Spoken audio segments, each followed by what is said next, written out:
कृष्णाय वयं नुमः।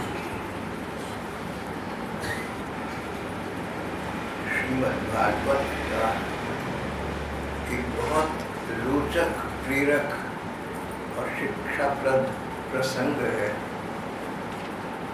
5 वर्ष के बालक प्रहलाद का अपने सहकक्षियों के नाम संबोधन। एक दिन संयोग हुआ कि गुरुजी गुरुकुल में न आए तो सारे बच्चे विद्यार्थी खेल कूद में लगने लगे। भक्त प्रहलाद 5 वर्ष की थी, गंभीर बन गए।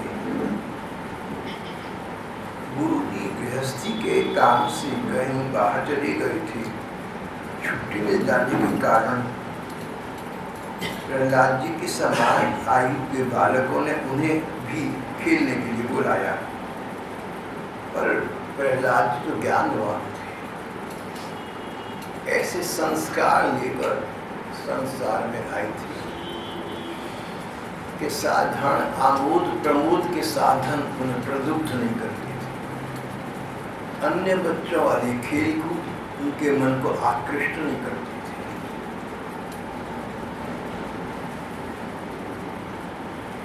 गुरु जी नहीं आए, अवकाश मिल गया।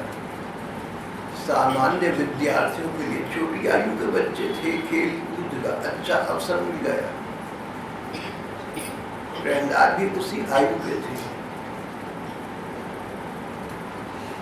पर एक और शांत भाव से बैठे। उनके मन का विचार स्पष्ट था, जब भी समय मिले संसार के कृत्यों से और कर्तव्यों से, जहां भी तुम्हें घर गृहस्थी के दायित्व से स्थलासमी तनिक समय मिले, समय का उपभोग न करना, व्यर्थ के आमोद प्रमोद में समय का उपयोग करना भगवान के चिंतन में। समय का उपभोग शारीरिक है, इस संसार और जीवन तक सीमित है, परिणाम में कुछ सुख प्रदान करने वाला नहीं। और समय का सदुपयोग, उचित उपयोग अभ्युदय और निश्रेयस की प्राप्ति कराने वाला है, उभय सिद्धि प्रदान करने वाला है। इस लोक को भी सार्थक करता है, परलोक को भी सुधारता है, अपना भी कल्याण होता है और आसपास के समाज का भी कल्याण होता है। एक क्षण का भी समय मिले तो उस एक क्षण के समय को भी महात्मा कहते हैं नष्ट मत करना। तुम सोचो, अमुक कार्य तो करना ही है, 5 मिनट है, चलो 5 मिनट में रेडियो सुन लेता हूँ, 5 मिनट में रेडियो टीवी देख लेता हूँ। नहीं, ऐसा मत करना। 5 मिनट में नाम का स्मरण करना। अपने मन को समझाओ कि 5 मिनट तो बहुत होते हैं। आंखें मीचो, भगवान का रूप अपनी आंखों के सामने लाओ, उन आंखों के सामने आए हुए भगवान के रूप से प्रार्थना करो, भगवान तुम मेरी कल्पना से आए हो, पर आए अपनी इच्छा से हो। ऐसा तो नहीं कि जब भी चाहूँ कल्पना करूँ तुम सामने आ जाओगे। तो भले ही तुम मेरी कल्पना से आए हो, पर तुम वास्तविक को ठाकुर अपना वास्तविक स्वरूप मेरे प्रति प्रदर्शित करो, प्रकट करो ठाकुर। कभी न कभी कृपालु कृष्ण तुम्हारी याचना को स्वीकार कर दो। समय नाश नहीं करना, वृथा वार्ता में समय नष्ट नहीं करना। जो थोड़ा सा समय मिले वो बड़ा महत्वपूर्ण है। अधिक समय तो बहुत से भाई बहन लगा लेते हैं, सुबह को उठते हैं 2 घंटे जप करते हैं, हम रात को सोने से पहले 1 घंटा कीर्तन आरती करते हैं। ये सब तो कर लेते हैं, अच्छा है। लेकिन अगर मन में ये बैठ जाए कि जब दिन में 5 मिनट का समय मिलेगा, 2 मिनट का मिलेगा, आधा मिनट का मिलेगा, रात को सोते सोते अचानक आंख खोले के 2 मिनट में फिर सो जाऊंगा। उन 2 मिनटों में मैंने भगवान के रूप का ध्यान करना है, चिंतन करना है, और कुछ भी नहीं तो उनके नाम का जप रटने लगता है। राम राम हरे हरे, कृष्ण कृष्ण हरे हरे। नाम रूप लीला यही सब कुछ है। न जाने कैसे संस्कारों को लेकर बालक प्रहलाद एक दैत्य कुल में अवतीर्ण हुए, राक्षस कुल में पैदा हुए। पिता तो घोर राक्षस हिरण्यकशिपु, अपने को सब कुछ मानने वाला। पुत्र एकदम प्रतिकूल स्वभाव। भगवान ही हमारी सर्वस्व है। संसार अपना नहीं है, संबंधी अपने नहीं है, शरीर भी अपना नहीं है, पर ठाकुर तो अपने हैं। उनके साथ संबंध का हमने कभी विस्मरण नहीं करना।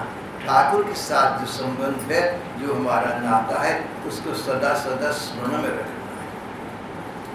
तो आज अन्य बालकों को अवकाश मिला तो खेल कूद में लगने लगे।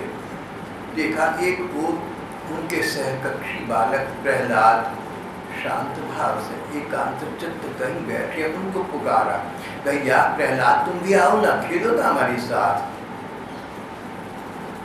देखो कितना अच्छा लग रहा है, खेल कूद कर तुम भी आओ।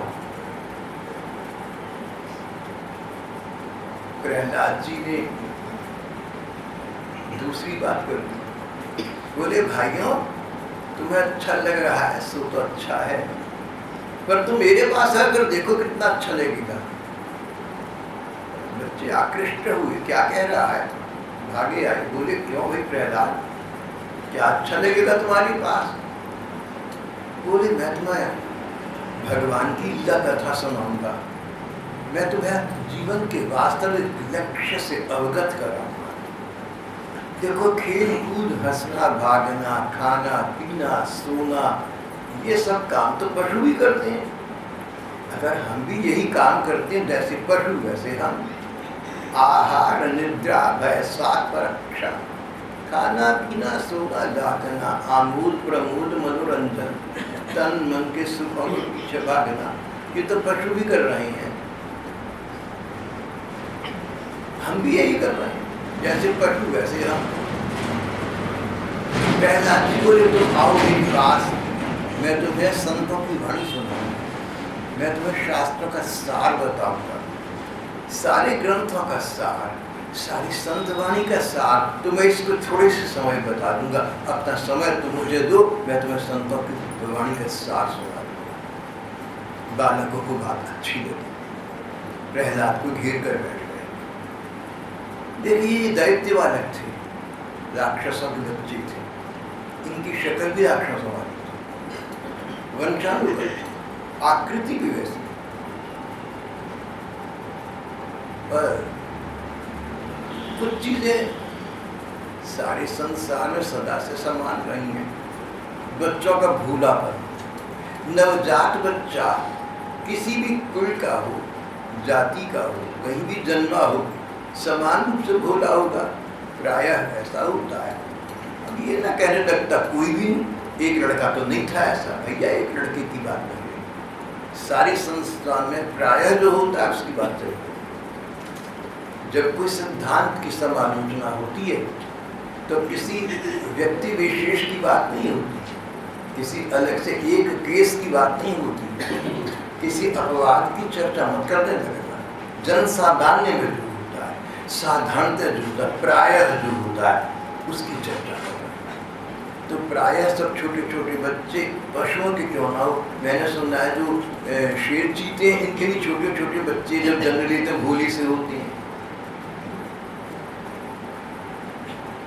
ये दैत्य बालक थे, पर जन्म से भोले भाले थे। नई बात सुनने को मिली, मैं तुम्हें भगवान की चर्चा सुनाऊंगा।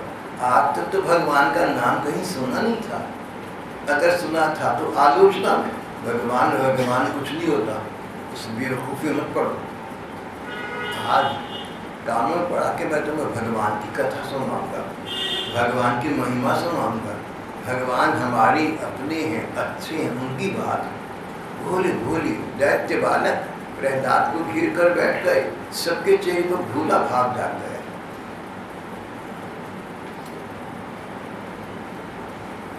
बड़े बड़े संतों के विषय में तो यहाँ तक आता है, जैसे चैतन्य महाप्रभु जी और हमारे अपने इस 20वीं शताब्दी में भी कुछ ऐसे संत भक्त हुए जिनके पास अगर हिंसक पशु आ जाए तो उनका चेहरा सौम्य बन जाता था, उनके भजन का ऐसा प्रभाव था। एक तो बच्चे थे, अपेक्षाकृत भोले थे, दूसरे इस अबोध शैशव में मनुष्य का मन, उसका हृदय मस्तिष्क खुले होते, कहीं दीक्षित तो थे, दीक्षित किसी गुरु के चेले, किसी संप्रदाय के सदस्य, किसी धर्म विशेष के कर्ता धर्ता, इनसे कुछ आशा मत रखना, धर्म के अधिकारियों से कोई आशा मत रखना। ये तो जिस संप्रदाय के इन्होंने तो उसकी प्रशंसा कर दी, और जो अच्छे अच्छे दूसरे संप्रदाय हैं उनकी नहीं करूँ, दूसरे का तो आलोचना नहीं करूँ। तो जहाँ जहाँ सांप्रदायिकता है वहाँ मानव मन संकीर्ण हो जाता है, संकुचित हो जाता है, सीमित हो जाता है, संतुलित बना नहीं रहता।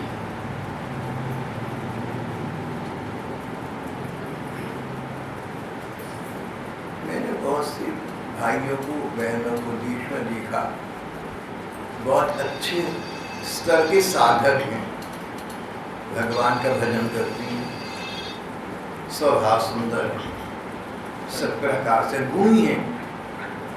लेकिन अगर आप ये चर्चा करें कि अमुक संप्रदाय में भगवान का बड़ा सुंदर नाम है, तो उसको न सुनकर अपनी चर्चा आरंभ कर दे कि हमारे यहाँ कितना अच्छा है, हमारे यहाँ अच्छा है, ये तो कहना चाहिए, तो कहने का अधिकार है आप सबको। मगर दूसरे की बात सुन तो लो, वहाँ भी तो अच्छा हो सकता है, अच्छे से अच्छे सत्संग हैं, अच्छे से अच्छे संप्रदाय हैं, अच्छे से अच्छे संत हैं। महाप्रभु चैतन्य देव हुए, हम तो उनके गुणगान करते ही हैं, पर इसका अर्थ ये तो नहीं कि ईसा उतने गुण संपन्न नहीं थे या उतनी सराहना के पात्र नहीं थे। कम से कम अपनी बात कहता हूँ, मुझसे कोई ईसा की प्रशंसा करे तो मुझे ऐसा लगता है कि हमारे ही किसी महापुरुष की प्रशंसा हो गई।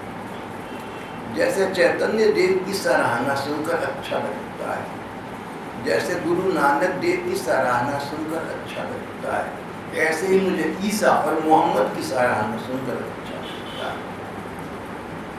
बुद्ध और महावीर भगवान के अस्तित्व के विषय में चुप रहे, लेकिन गुणी व्यक्ति थे,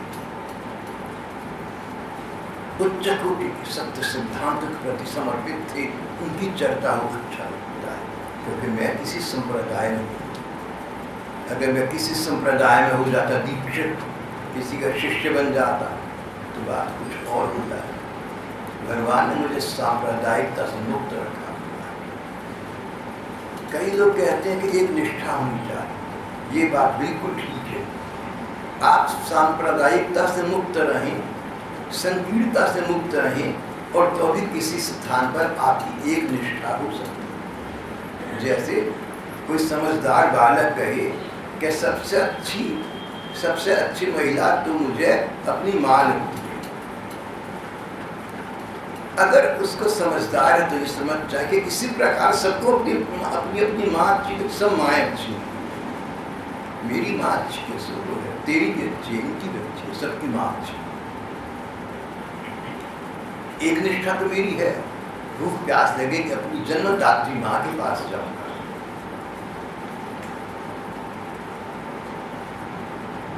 एक निष्ठा है तभी तो एक माँ है, उसी के पास भागा जाऊंगा।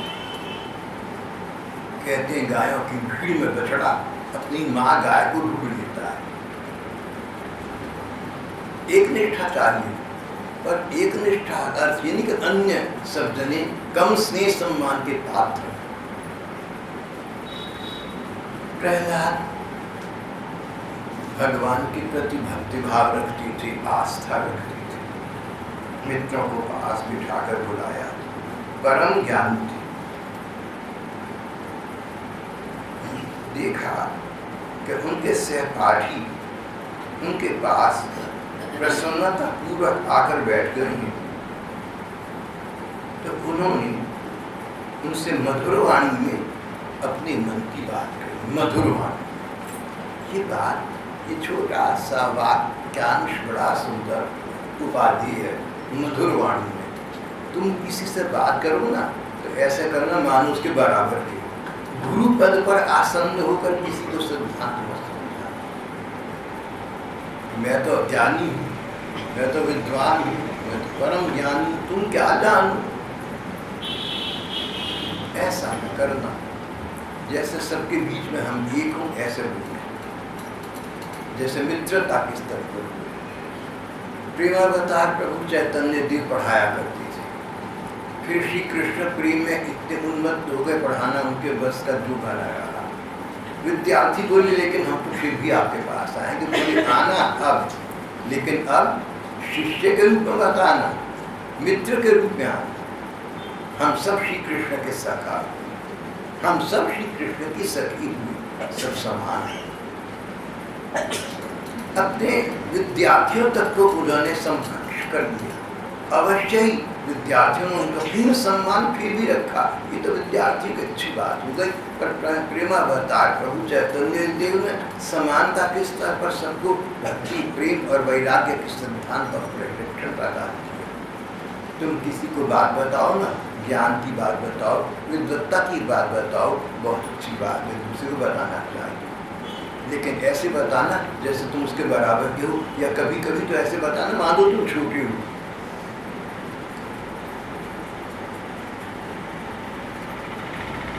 पिछली बार में वृंदावन था, अपनी चर्चा आपसे करनी कई बार पड़ जाती है, इसलिए नहीं कि मैं प्रशंसा अपनी करना चाहता हूँ। आप लोगों से मैं अपनी प्रशंसा, आप तो मेरे पहली प्रशंसक बैठी हैं, यहाँ बैठी हैं तो प्रशंसक तो आप हैं। अपनी प्रशंसा कई बार, अपनी ओर से प्रशंसा नहीं, एक सत्य घटना का उल्लेख, इतिहास बताता हूँ। पिछले वर्ष वृंदावन था, वहाँ पर ऐसी ऐसी संत मैंने उम्र में मुझसे बहुत बड़ी बड़ी, कईयों ने मुझे पास सुलाया हुआ कि बच्चा रात को डरेगा तो हमारी मेरे पास लिट डाल दिया। ऐसी ऐसी बहन जी।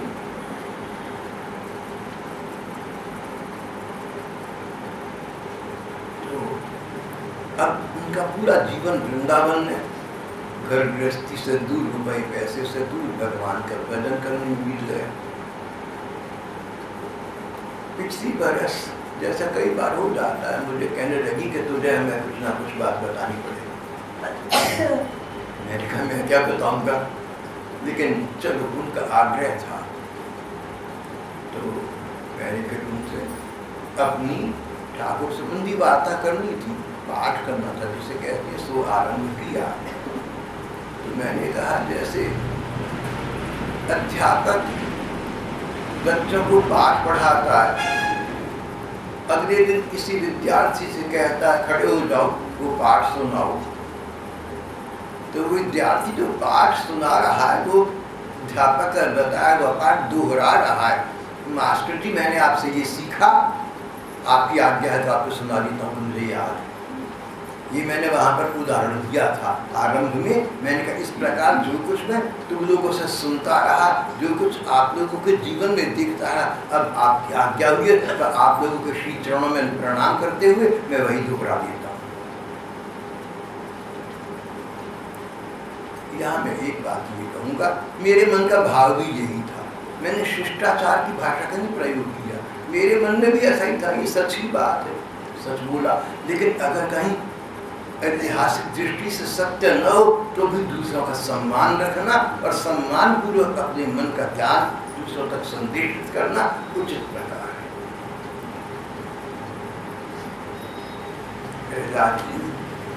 मधुर वाणी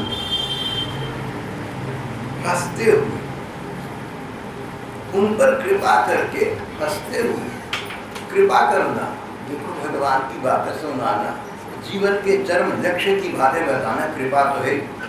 किसको पता है जो बताएगा, और जिसको पता भी वो किसी को क्यों बताएगा। प्रहलाद का कोई कर्तव्य नहीं बनता था, न तो गुरु थे, न उपदेशक, न संत, फिर भी बता रहे हैं ये सोचकर कि मुझे भगवान नाम से लाभ हुआ है, इनको भी लाभ हो, इन बेचारों को पता नहीं, चलो मैं भी बता। समान स्तर पर चर्चा करते हुए और मुस्कुराते हुए उन्होंने उन बालकों को उपदेश दिया। वे सब अभी बालक ही थे, इसलिए उनमें राग द्वेष था नहीं। उनकी बुद्धि संसार के कड़वे अनुभवों से अभी तक दूषित नहीं हुई थी, बिगड़ी नहीं थी। प्रहलाद जी के प्रति उनकी आदर बुद्धि पहले से थी, क्योंकि प्रहलाद के बारे में ये पहले कह दिया गया कि अब जब जैसे जैसे बड़े होते गए उनके गुण प्रकाशित होते गए, मीठी बोली, सम्मान, सबके भाग भाग कर काम करना इत्यादि। तो ये तो सबके मन में था कि प्रहलाद हमसे कहीं आगे है, कहीं कुछ ऐसा है, ऐसा क्षेत्र कोई है, अध्यात्म है, परमार्थ से क्या है, प्रहलाद हमसे अधिक होंगे, आदर बुद्धि। उन बच्चों ने अपनी खेल कूद की सामग्रियों को छोड़ दिया, प्रहलाद जी के पास आकर उनके चांद ओर बैठ गए, उनके उपदेश में मन लगाया, बड़े प्रेम से एक टक भोले भोले बच्चे प्रहलाद को देखते रहे। सुखदेव तो 14-16 वर्ष के थे, ये बड़े बड़े ऋषि मुनियों के सामने भागवत का उपदेश किया था, और ये तो 5 वर्ष के थे।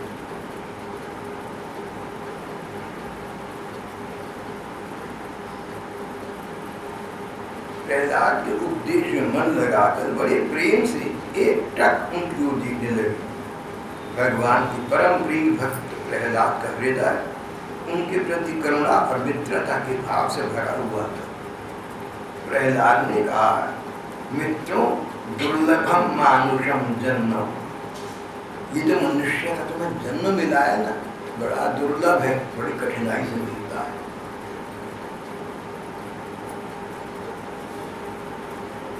दुर्लभम मानुषम जन्म, इस संसार में मनुष्य जन्म बड़ा दुर्लभ है, इसके द्वारा अविनाशी भगवान की प्राप्ति हो सकती है। इस नाशवान शरीर के द्वारा अविनाशी भगवान को प्राप्त कर सकते हैं।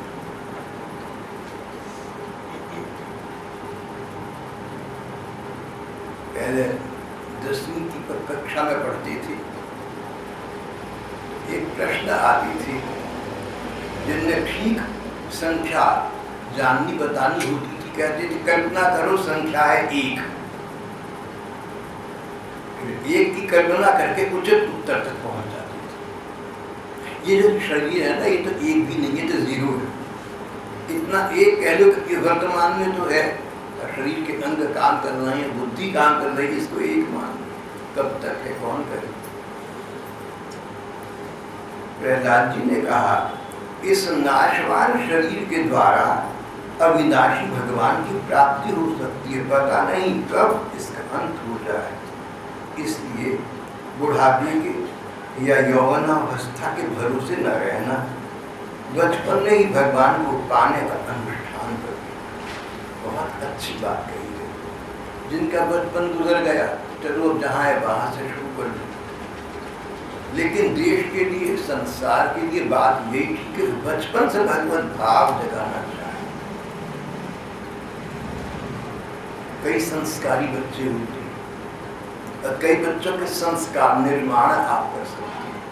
अपनी ओर से प्रयत्न करना चाहिए कि अपने छोटों को हम भगवान के पथ पर लगाएं, क्योंकि भगवान के पथ पर लगने से ही उनको संसार का सामना करने की सहन शक्ति आती है, मानसिक शांति प्राप्त होती है, समाज का कल्याण होता है और परलोक सुधरता है।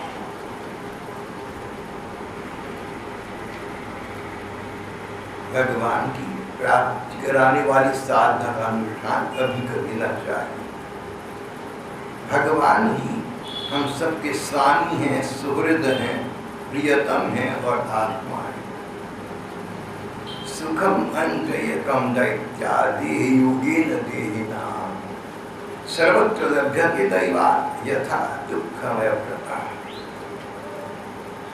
संसार के सब लोग पूरा जीवन बिता देते हैं सुख पाने का प्रयत्न करते हैं। प्रहलाद ने कुछ ऊंचे स्तर की बात की, समझना कठिन है लेकिन असंभव। उन्होंने कहा कि जब मनुष्य नहीं चाहता तो भी उसके जीवन में अनेक अनेक दुख आते हैं। कोई अकाल मृत्यु हो गई, मन को कष्ट पहुंचा। आसपास कहीं की बच्ची बेटी विवाह के पश्चात पति को खो बैठी, कष्ट पहुंचा। शरीर को कोई असाध्य रोग लग गया, कोई घाव हो गया, दुर्घटनाग्रस्त हो गए, मन को कष्ट पहुंचा।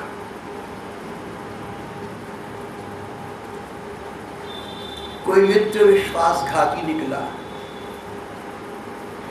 झूठा वायदा फलूरी झूठ हो गया, मन को कष्ट पहुंचा। न जाने संसार में अनचाहे अपने आप इस प्रकार के कष्ट कितने आते रहते हैं। प्रहलाद जैसे महात्मा कहते हैं, ये सब कष्ट हमारे तुम्हारे भाग में भी लिखे हुए हैं। अपना अपना कष्टों का भाग सबको मिल रहा है। तुम तो नहीं चाहते, पर कोई ना कोई कष्ट तुम्हें भी तो मिल रही है। तुम्हें कष्ट क्यों मिल रही है? क्योंकि ये पूर्व कर्मों का फल है, कटकर समाप्त हो जाएंगे। इसी प्रकार जो तुम सुखों के पीछे भागते हो, ये तुम्हारा पागलपन है। सुख मिलना है तो पूर्व कर्मों के फल से मिलकर ही रहेगा। तुम्हें सुख भोगना पड़ेगा। तुम चाहो कि मेरी सुख भोग तब भूला पड़ेगा, कर्म का फल तुम नहीं कर। ऊंचे स्तर की बात है, सब संत व्यक्ति की बात है। कितने कितने भगवान के भक्त हुए, प्रहलाद, अम्बरीश, ध्रुव, अनेक अन्य भक्त हुए जो सुख भोगना नहीं चाहते थे। संसार में उनकी सुख बुद्धि थी ही नहीं। उनके विषय में धर्म ग्रंथों में एक वाक्य बड़ा स्पष्ट आता है, वो सुखों को भोग कर काट रहे थे। जैसे कोई कष्ट आ पड़े तो धैर्यवान व्यक्ति सोचता, भैया कष्ट को सहकर काट दूं, आपसे तो समाप्त होगा, धैर्य से काम होता है। ऐसे ऐसे हमारे यहाँ ऐश्वर्यवान बड़े बड़े महापुरुष हुए, राजा महाराजा सरीखे, जिन्होंने जीवन में सुख मिले तो कहा इनको भोग कर काटने का अतिरिक्त कोई तरीका नहीं है। बोले भगवान, हम इस सुखों को इसलिए भोग रहे हैं कि ये कटें तो हम तुम्हारे चरणों के समीप पहुंचे। महात्मा कहती हैं कि जैसे कुछ कर्म, कुकर्म, दुष्कर्म, दुख लोहे की बेड़ी है पांव में, इसके बंधन में व्यक्ति फंसा रहता है। इस प्रकार सुख, पुण्य इत्यादि स्वर्ण सोने की बेड़ी है, इनमें व्यक्ति फंसा रहता है। साथ बराबर हो गया, सोने की बेड़ी से हुआ, लोहे की बेड़ी से हुआ, बेड़ी तो बेड़ी है। हमारे यहाँ ऐसे ऐसे महापुरुष हुए जिनके पास ऐश्वर्य के और सारी सृष्टि ब्रह्मांड के सुख सामग्री के प्रचुर बहुल साधन थे, पर उन्होंने उनका उपभोग सुख बुद्धि से नहीं किया, कर्म काटने के लिए। जैसे दुख आते हैं बिना हमारे बुलाए, बिना हमारे चाहे, ऐसे सुख भी आएंगे बिना बुलाए, बिना चाहे। जब पता है कि दुखों की भांति सुख भी अपने आप आएंगे, तो सांसारिक सुखों के पीछे भागना, समय लगाना ना समझिए। उस वस्तु के लिए समय लगाओ जो भाग्य में हो या ना हो, लेकिन वर्तमान कर्म से तुम उसको उपलब्ध कर सकते हो। पंचम पुरुषार्थ भगवत प्रेम, पिछले जन्मों में था, नहीं था, कितना था, कौन कह सकता है। पर वर्तमान में भगवान का स्मरण करके हम अपने जीवन को चरम लक्ष्य तक पहुंचा सकते हैं। जीवन का सदुपयोग करो, जीवन दाता को जीवन में स्थान दो, तन मन को भगवान के प्रति समर्पित करो।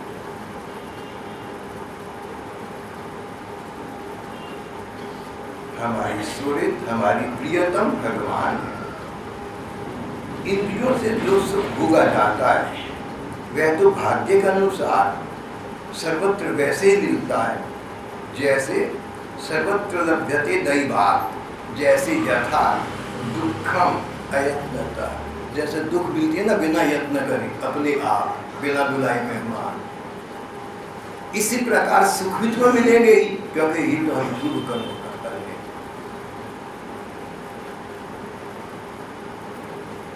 इसलिए सांसारिक सुख के उद्देश्य से प्रयत्न करने की कोई आवश्यकता नहीं। स्वयं मिलने वाली वस्तु के लिए परिश्रम करना आयु को और ऊर्जा को, अपनी शक्ति को व्यर्थ गंवाना है। जो इनमें उलझ जाते हैं उन्हें भगवान के प्रेम की प्राप्ति कैसे होगी? हमारा ये शरीर इतना पर्याप्त है, इतना योग्य है कि स्वयं साक्षात भगवान की हमें प्राप्ति इसी जीवन में करा। इस जीवन में, इस मन में, इस तन में इतनी योग्यता है। आज से लग जाए, जो हो चुका सो हो चुका। पूर्व जन्म किसने देखी? इस जन्म में जो कुछ हो चुका सो हो चुका। अब से लग जाए, अभी से लग जाए। हमारी ब्रह्मलीन परम पूज्य संत श्री गोयंतिका जी महाराज तो यहाँ तक कहते थे कि जो सांस अंदर गया है वो बाहर तो आएगा। इतना समय तो सबके पास है। इतना क्षणार्थ भगवान का चिंतन कर लो। ठाकुर सामने मुझे देखकर मुस्कुरा रही है, मेरा सिर उनके चरणों में है, भगवत प्राप्ति हो जाएगी। अगर ये अंतिम क्षण है, और नहीं तो आगे के लिए अवकाश हो गया, समय भी है।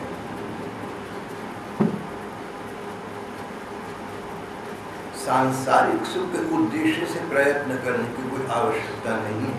स्वयं मिलने वाली वस्तु के लिए परिश्रम करना आयु और शक्ति को व्यर्थ गंवाना है। जो इनमें उलझ जाते उन्हें भगवान के प्रेम की प्राप्ति कैसे होगी? हमारे सिर पर अनेकों प्रकार के भय सवार है।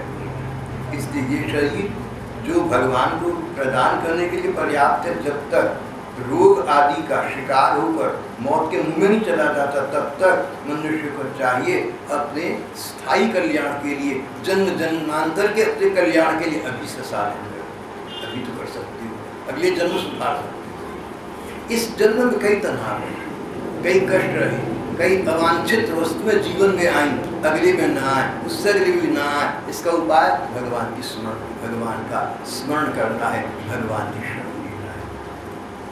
भगवान का स्मरण बना रहे तो हम पशु योनि में चले जाएं, मानव योनि में कहीं दूसरे देश में पैदा हो जाए, कोई बात। प्रहलाद जी ने विष्णु पुराण में ही बात है, नाथ योनि सहस्रेषु येषु येषु राजाम्य हम तेषु तेषु चला भक्ति अच्युतास्तु सदा त्वयि।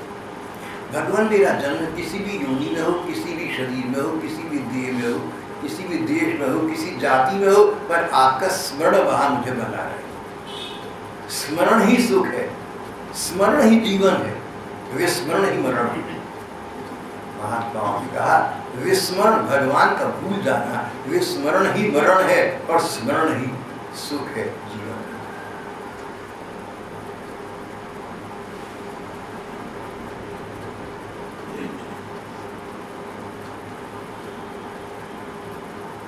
सर्वत्र लभ्यते दैवात् यथा दुःखम् अयत्नतः तत्प्रयासो न कर्तव्यो यत् आयुर्व्ययः परम् न तथा विन्दति क्षेमं मुकुन्द चरणाम्बुजम् ततो यतेत कुशलः क्षेमाय भयमाश्रितः शरीरं पौरुषं यावन्न विपद्येत पुष्कलम् पुंसो वर्षवशतम्। मनुष्य की आयु 100 वर्ष की। ये कथा बहुत पुरानी है, सतयुग के आरंभ की है। उस समय भी 100 वर्ष की आयु होती थी। उस समय भी प्रायः आयु 100 वर्ष की होती। अधिकतम लोग योग परायण होते थे, योग साधना के द्वारा अपने श्वास की आयु बढ़ा ली थी, हजारों हजारों वर्षों तक जीवित रह ली थी। सो अलग बात है, पर सामान्य व्यक्ति की आयु कुछ न करे तो लगभग 100 वर्ष होगी। प्रहलाद बोले देखो 100 वर्ष की आयु कितनी, सचमुच कितनी आयु है तुम्हारे पास, रात को सोकर कितना समय बीत जाता है। 100 वर्ष में पहले 20 वर्ष बचपन के कुछ अकल ही नहीं भले बुरे, 80 से लेकर 100 तक शरीर काम ही नहीं करता, अपंगता एक प्रकार की आ गई। 40 वर्ष तो ये निकल गए, 60 वर्ष रह गए, रात को 8 घंटे का नींद होगी, नींद भी होगी, रात्रि भी होगी, 60 के 40 रह गए। 40 वर्ष में 1000 झंझट करनी है, नाम 100 का, सब कुछ 40। देखिए नेचर की उर्फियात, 100 के नाम पर 40 का बेनिफिट मिलेगा तुम्हारा। कह दिया तुम्हारा 100 वर्ष का जीवन है, अरे 100 का कहाँ है, 40 का भी नहीं है।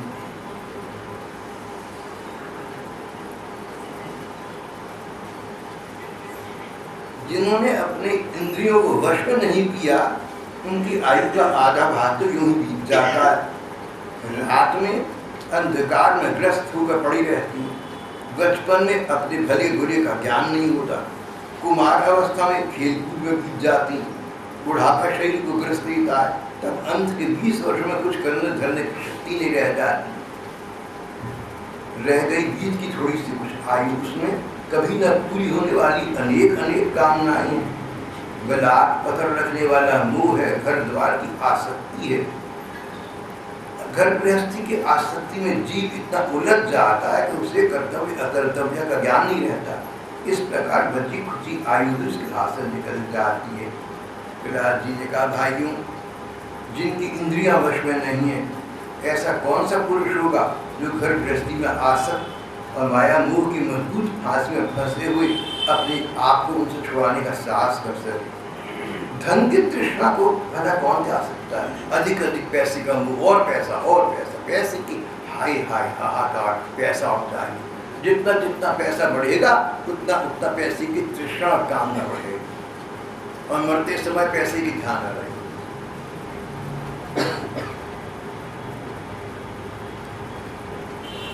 साईं इतना दीजिए जामे कुटुंब समाए, भगवान इतना दे दूं कि घर का काम सुचारू रूप से चलता रहे, मैं भी भूखा ना रहूं, साधु ना भूखा जाए, चैन से रह सके। बस ज्यादा पैसा होगा ना उसकी बात हो गई, तुम उसके मुंह में फंसते।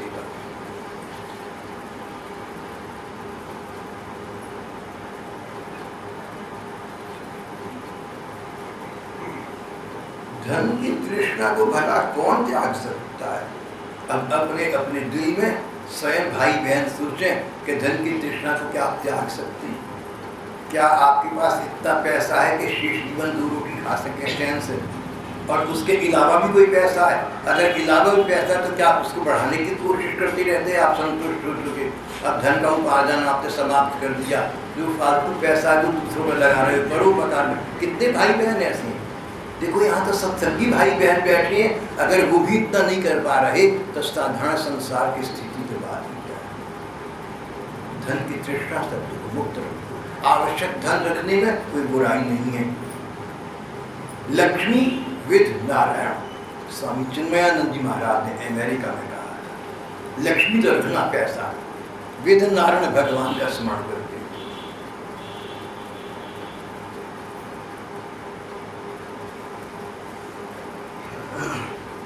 धन की तृष्णा को भला कौन त्याग सकता है?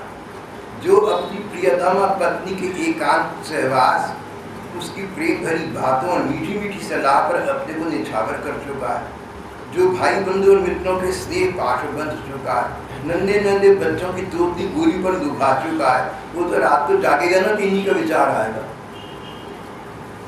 अपना नहीं आएगा, तोते बच्चों का आएगा।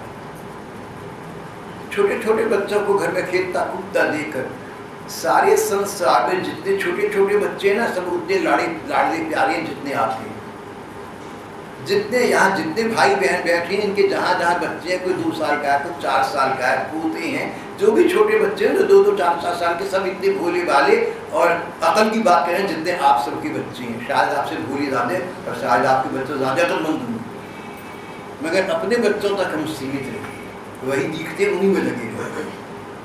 प्रहलाद जी का कहना यह कि तुम इस मोह ममता को त्याग दो, भगवान का स्मरण करो। अगर बच्चों में मोह हो ना तो बच्चों में भगवान का रूप देखना, भगवान का स्मरण करना। अरे ये बच्चा कितना भूला, फिर भी छोटी से मुझसे कितनी अकल की बात कह रहा है। श्री कृष्ण इतने भोले थे लेकिन अकल की बातें बहुत करती थी। इस प्रकार अपने मन को समझाना। देखो त्याग तो बड़ा मुश्किल है, जब मन फंसा हुआ कहीं पर होता है तो त्यागना बड़ा कठिन है। लेकिन पंजाब के संत बुल्ले ने शाह ने पंजाबी में कहा था, इधर से हटाओ उधर लगाओ। संसार से मन को हटाकर भगवान में लगाओ। तुम्हारा बच्चा है तो भोला सा, बड़ी प्यारी प्यारी बातें करता है, लेकिन अकल की बात में होकर तुम दिखते रह जाते हो। तो सोचना श्री कृष्ण जैसा है, वो भी ऐसा करते थे। वो तो और भी भोले थे और भी अकल की बात करते थे। अपने मन को संसार से भगवान की ओर लगा देना है, हर चीज की यही स्थिति। खाना नहीं बनाना, भोग बनाना है। जिन घरों में ठाकुर सेवा है वो उनसे पूछो क्या कर रहे थे, बोले भोग बना रहे थे, भोग बना रहे थे, ठाकुर के लिए खाना बना रहे थे। तुम खाना मत बनाओ, तुम भोग बनाओ। खाना मत खाओ, तुम प्रसाद पाओ। भक्तों की मंडली में जाओ ना तो उनकी भाषा ये है कि प्रसाद पाइए। तो कभी कभी ऐसा हुआ कि नकलची बंदर की चाल चलता हुआ मैं यहाँ पर कोई आए बाहर से, मैंने कहा प्रसाद पाइए, उनकी समझ में नहीं आया। वो समझे कि छोटा मोटा प्रसाद दे देंगे। जब थाली खाने के साथ गई तो संकोच में पड़ गए, बोले नहीं नहीं खाया हुआ था। उनकी बात नहीं, हम सबकी बात है। भक्ति भाव की भाषा में कहा, जब तक संत समागम में उपस्थित नहीं होंगे संताचार कैसे सीखेंगे। अरे तुम तो लंच डिनर और ब्रेकफास्ट खाने वाली हो भैया। कलेवा करना हमें कहाँ आता है? बाल भोग का हमें क्या पता? बाल भोग ब्रेकफास्ट, बाल भोग सुबह सुबह ठाकुर जी को भोग लगता है। कलेवा कलुआ ब्रेकफास्ट, बाल भोग, रात भोग दोपहर का खाना, शयन भोग रात्रि भोग, डिनर। मगर तुम्हारी तो इस पर देखो मेरे ख्याल तो नहीं हो जाएगी। तुम तो सलाद भी सलाड्स भाई लोग समझा अंग्रेजी बोलता, लोगों को ये दिखाया कि हमें अंग्रेजी बहुत आती है नहीं आती है अलग बात है, दिखाए तो सही। तो जहाँ जीवन में कृत्रिमता है, आर्टिफिशियल है, देखो बता, तुम लोगों को बता चुका, मैं तो अंग्रेजी का विद्यार्थी रहा। अंग्रेजी की बहुत सी बातें मुझे स्वभाव में यहाँ बहुत अच्छी लगती है। अंग्रेजी से मेरा बहुत प्रेम है, लेकिन मैंने आपको पहले कहा था हिंदी के मूल्य पर नहीं। I love English but not at the cost of my mother tongue. मुझे सब महिलाएं मेरे प्रेम और आदर का पात्र हैं, अपनी माँ की मूल्य पर नहीं। भाषाएं सब अच्छी हैं, अंग्रेजी तो मेरी क्या कहें बड़ी आकर्षण की अंग्रेजी में आदत बड़ी है सारी। अभी भी आप देख लीजिए बीच बीच अंग्रेजी ले आता हूँ, लेकिन सम्मान जो हिंदी का मेरे मन में है वो स्थान पर रहेगा, वो कम नहीं होगा। मैं अंग्रेजी इसलिए कहीं ना बोलूँ कि लोग प्रभावित होंगे। और आपको एक बात अजीब सी बताऊँ, कई बार सार्वजनिक सभा में जब मैं बोलता हूँ तो कहीं पर अंग्रेजी बोलना होता हो तो बीच में मैं हिंदी के शब्द इसलिए लाता हूँ कि लोगों को बताने के लिए कि अंग्रेजी भाषा में शब्द ही नहीं है, हिंदी के बोलने पड़ते हैं। अभी 2-4 महीने पहले अम्बाला के एक प्रतिष्ठित कॉलेज में जो बोलना पड़ा, 20 मिनट अंग्रेजी बोला, सब रिकॉर्डेड वीडियो बना हुआ देख सकते हैं भाई लोग। मैं जानबूझकर बीच में अंग्रेजी बोल रहा था, बीच में हिंदी के शब्द आ रहा था, लोगों को बताने के लिए कि अंग्रेजी के साथ बड़ी कठिनाई है, इस पर अध्यात्मिक भाषा ही नहीं है, शब्द ही नहीं है। अरे भाई जैसे हिंदी में साइंस के शब्द नहीं है, कंप्यूटर साइंस के शब्द नहीं है, तो क्या हो गया? अंग्रेजी में अध्यात्मिक शब्द नहीं, भक्ति भाव के शब्द नहीं, तो हिंदी बोलनी पड़ेगी। मेरी स्थिति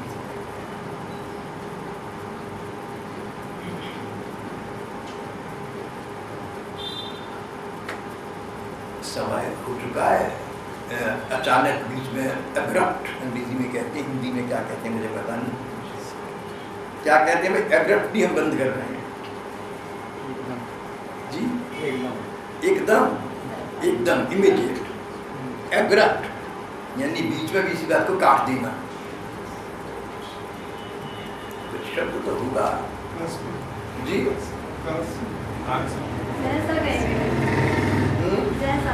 सहसा, शायद सहसा से काम चल जाए। चलिए तो अब हम सहसा अचानक हम इसको वार्ता को यहाँ विश्राम दी थी, क्योंकि समय हो चुका है, इसलिए फिर बाहर आगे बढ़ चर्चा